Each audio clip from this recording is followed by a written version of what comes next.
일평생 하나님을 가까이 하십시오 라는 제목으로 오늘 말씀을 나누겠습니다. 오늘 말씀은 1절 말씀에 여호와께서 주위의 모든 원수들로부터 이스라엘을 쉬게 하신 지 오랜 후라고 시작하십니다. 이스라엘 가운데 하나님께서 전쟁을 끝나게 하셨고 이제 이스라엘을 괴롭게 하는 자들이 사라진 시대입니다. 이 시기는 하나님께서 모세를 통하여 약속하셨고 하나님께서 약속을 온전히 이루신 시점입니다. 모든 사람들이 하나님께서 주신 선물인 땅을 받았습니다. 이제 하나님께서 그들에게 이룩해 주신 은혜를 맛보며 살아가면 되는 그러한 때입니다. 이런 때에 여호수아가 늙어서 이제 지도자의 자리에서 내려오려고 합니다. 여호수아는 이스라엘을 대표하는 사람들을 불렀습니다. 장로, 수령, 재판장들, 관리들을 부르고 이들에게 앞으로 어떻게 해야 하는지 가르칩니다.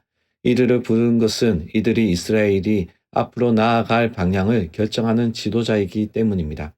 마치 약속이 이루어져서 모든 것이 끝나는 것처럼 보이지만 시상은 끝이 아니라 또 다른 시작의 시간입니다. 이러한 새로운 시작에 이들이 꼭 알아야 할 것이 있는데 그것은 하나님이 어떤 분이냐 하는 것입니다. 3절 말씀에 너희의 하나님 여호와께서 너희를 위하여 이 모든 나라에 행하신 일을 너희가 다 보았거니와 너희의 하나님 여호와 그는 너희를 위하여 싸우신 이시니라. 이스라엘이 들어간 가나안 땅에는 수많은 신들이 있었습니다. 그리고 그들이 나왔던 애굽 땅에도 동일하게 수많은 신들이 있었습니다. 이 여러 신들 중에 이스라엘이 믿고 있는 하나님이 어떤 분이신지 누구인지 아는 것은 매우 중요한 일입니다.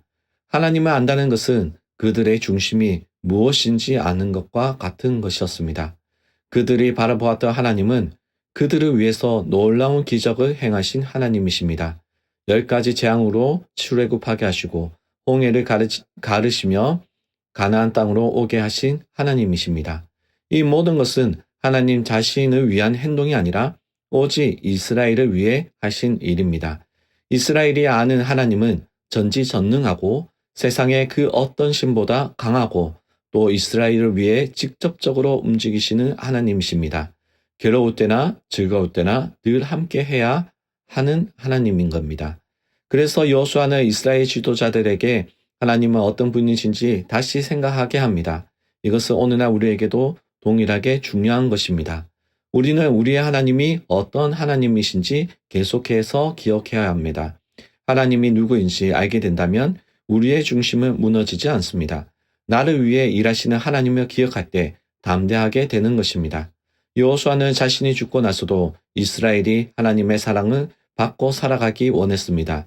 그래서 이들에게 꼭 지켜야 할 것을 말씀하십니다.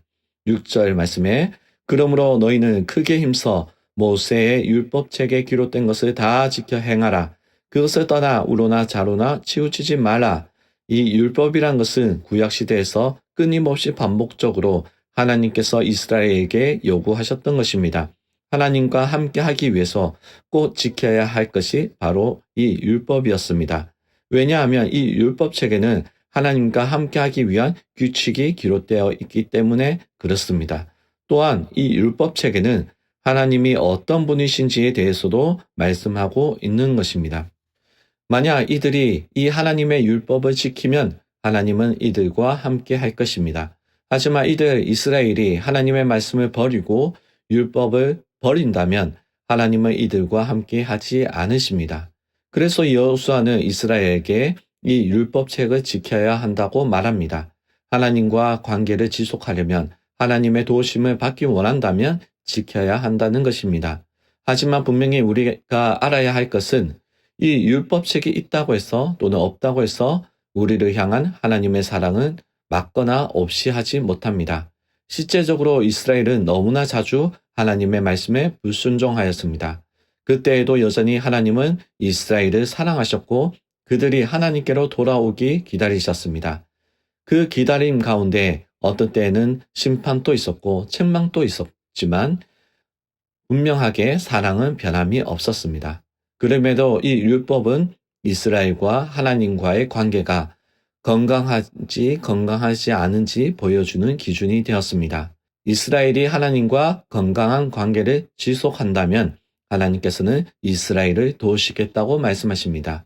10절 말씀에 너희 중 한 사람이 1000명을 쫓으리니 이는 너희의 하나님 여호와 그가 너희에게 말씀하신 것 같이 너희를 위하여 싸우심이라. 이 일은 실제적으로 일어납니다.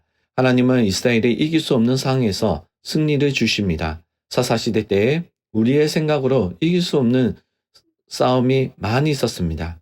그때 하나님은 끊임없이 승리를 주십니다. 이들 이스라엘이 하나님의 말씀에 순종하며 살아갔대 하나님은 이들에게 놀랍도록 역사하십니다. 오늘 말씀은 단순히 여호수아가 나이가 많아서 이스라엘이 걱정되어서 말하는 것 이상입니다. 이것은 하나님께서 여호수아를 통하여 이스라엘에게 말씀하신 것입니다. 하나님께서 어떤 분이십니까? 하나님은 이스라엘을 위한 분이시다라는 것입니다. 이스라엘을 사랑하시고 이스라엘을 위해 놀라운 이적을 행하시는 분이시라는 것입니다. 이것은 오늘날 우리에게도 동일합니다. 우리의 하나님은 놀라우신 분이십니다.